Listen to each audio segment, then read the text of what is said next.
And what have been your impressions of your group this spring? I've been up and down. We've had a couple of good days. I think we've improved from this time a year ago. I think we're stronger, more physical, more mature than we were a year ago. Still have a long way to go, and been not consistent enough. Need to be more consistent on a day-to-day basis, and that's when you have a good group up front. That's the one thing you can count on is consistency. No matter how talented they are, no matter how physically imposing they are, if they're consistent, you got a chance, and that's kind of what we're fighting the most right now. I know you're not where you want to be, but as you talked about where you were last year at this point, to see K-Ron have the spring he's had, Niehaus kind of fight through some stuff. Yeah. I don't know if those guys do that a year ago. Is that the most positive thing? Yeah, they wouldn't have a year ago. I think they're more mature. They realize that comes with the territory. I mean, K-Ron's a guy that's probably played 4 or 5 football games in his career. I don't know. Niehaus was here 2 years and never stepped foot on the field. So, they didn't. I don't know if they quite understood. It's going to take a toll on your body. Sometimes you got to go through it, and so they've been better with that, and so they got to continue to do that because you got to practice to get better. I mean, that's the only way to look at it. But K-Ron's had a really good spring. He brings a size and a physical strength that we need, and he's done well. Again, he's probably one of the main ones that has been really good at times, and then really average at times at best. So if he can be consistent, he's got a chance to be a player, but he's got to come a long way with that. What have you seen from Jerome? Jerome, we played him at center. We made the move of just let's go with him at center, and let's train him this spring in these 15 practices to be a center. He's gotten better. Really had a good week this week. Last week he kind of struggled. He had made a good gain and then kind of went backwards last week, but he's had a pretty good week this week, and hopefully he'll play good Saturday.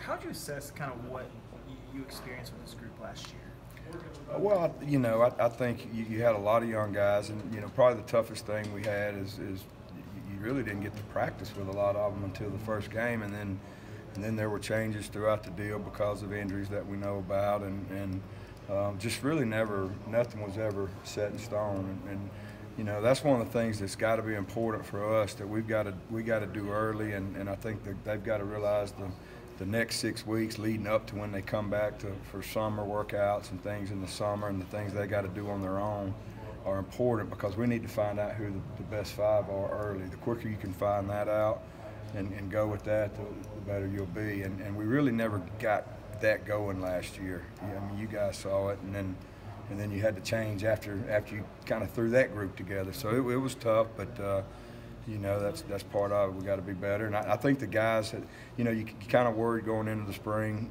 Last year was learning a new offense. Now you're learning a new offense again, and to be honest with you, they've probably done a better job this year than they did a year ago with learning how to play within our system. When you don't have Brandon in the spring, you don't have a bunch of guys in the spring, and Trey is obviously limited until pretty late, and then you lose the guys in the season. Right. How does that change your job? What does that limit what you can do, or kind of how does that impact sort of? Well, I'd like to have everybody there the whole time. That makes things a lot easier, but we try to play them in enough positions that it doesn't affect their play, but they can also be able to go somewhere where you can always get your best 5 guys out there. At times last year, that was tough to do, and so hopefully, a Jerome playing center, and getting these 15 days where it's like, hey man, that's what you're playing.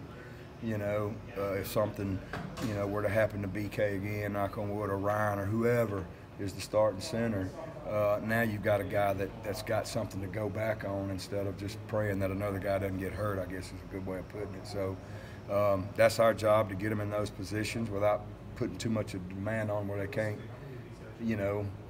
progress in their original position, but we'll continue to do that, and as we recruit and get more numbers in here to build this thing up. Guys like Darnell, they will come in with a lot of hype around them. How do you make sure that when he's not getting here till summer that it doesn't get too big for him too fast? And just kind of, but go at a rate where you feel like he could help you. Well, the hard part about college football, it's the only sport that you can't do anything with those freshmen leading up to when they start practice. You know, you go at every level, you're able to get them in early and do things to kind of train them up before, you know, they got OTAs and all those rookie things and all that stuff to help guys out like that. So, you know, they have to do things on their own. So he's going to have to, when he gets here, and he'll have to get with these older guys, the Brandon Kennedys, the Trey Smiths, the Ryan Johnsons, those guys that have been around and can kind of help him learn how to study to learn and with the drills and the things and progress along right up to camp. So it's a big challenge for those guys, and that's something that, you know, that your older, more mature players have to realize, man, we need the help that we can get, so let's help get this guy ready. How would you describe what you've seen from Wanya this spring? And what are your expectations for him? I think that the expectations are for that Wanya's got a chance to be a really good player. I think Wanya it was great that he was here during came at mid-year. He realized how to practice and do those things. He's got a long way to go until he gets what being a college football player is about, every snap and all those. But you can see the talent, you can see the ability, and you know, this summer is going to be big for him, and getting these 15 practices. I mean, that's almost like getting a free red shirt. I mean, so this has been good for him. When you talk to him, you know, after Saturday when you're talking to these guys and sending them, you know, through the summer, what are the things you're going to emphasize with him? Well, with Wanya or everyone? With Wanya. Well, it'll be a lot of the same message. We'll pick the fleas that they've got that we've seen through the 15 practices and things that they need to work on, But the main thing is they've got to get themselves in great shape, and then they've got to get with fits in them as soon as possible and have great workouts, and they've really got to get in the playbook, and they've really got to get in the drills together and learn how to be what we want from when we start practice. When you get to those 29 days, man, you got to put in schemes and all those things. So the being an offensive lineman and the core drills, you got to do things like that on their own. And they've got to do a good job of that leading up to that. I know you've got some guys who can play multiple spots. Are you trying to keep Wanya kind of locked in at left? Yeah, you know, he just got here. He's a young player, and that he's been the one guy that we've kind of said just stay there and learn how to play. You know, as much as anything else. And he had 2 good scrimmages, and it'd be interesting to see how he does Saturday night. You know, that's what I told him today. So we're going to see what it's going to be like Saturday when you walk in that stadium for the first time, and you know, so we'll that's another reason it's great to get a guy at mid-year. He's going to get to, hopefully, I think they say we're selling this thing out, right? Isn't that what they're saying? So hadn't they been asked to sell it out? So you know, I think it's great that the fans come sell this thing out, and we put some pressure on that young man so he doesn't have to get it for the first time when the scoreboard's on in September, you know. So what have Chance and Tanner brought to you guys? Well, they're good. Well, Chance and Tanner are really good young men, and they're there to help us whatever we need, and you know, so unfortunately for both of those guys, they weren't able to continue playing, but we're there for them, and at the same token, that they want to be a part of what we've got going here at Tennessee, and I think that's a good thing. Says a lot about what Coach has got going on, and I think says a lot about what it's like to play here at Tennessee, that it's important to people, and it's an honor to be here, and those guys just want to be a part of it, even though their bodies won't let them do it anymore.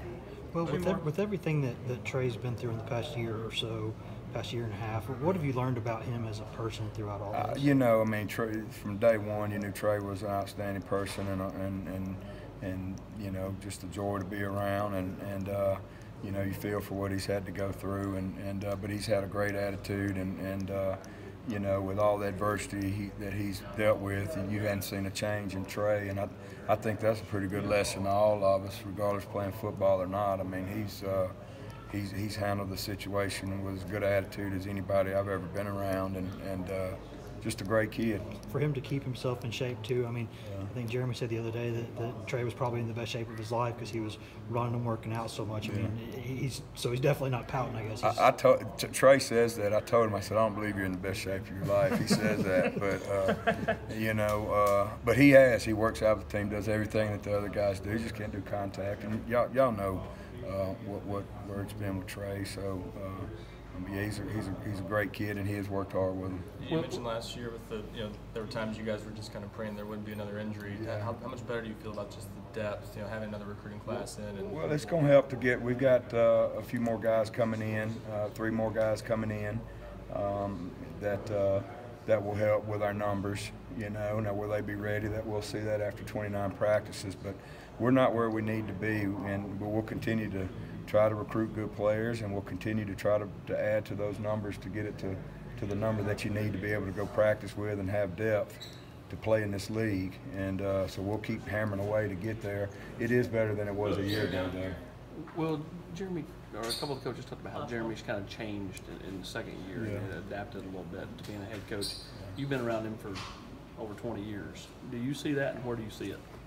I think with anything, I think we all get better with another year. I mean, we're sitting here talking about the players. They're better this spring because they're more mature and they've kind of grown in their position. Every year as a coach, you hope to grow. I don't think that's any different with guys that are head coaches. I bet if you go all over the country and ask a head coach, they do things, they're in year 2 than year 1. I'm sure that happens everywhere. But Jeremy was ready for this, and Jeremy's done a great job since we've been here. I don't think there's any question that we're going in the right direction.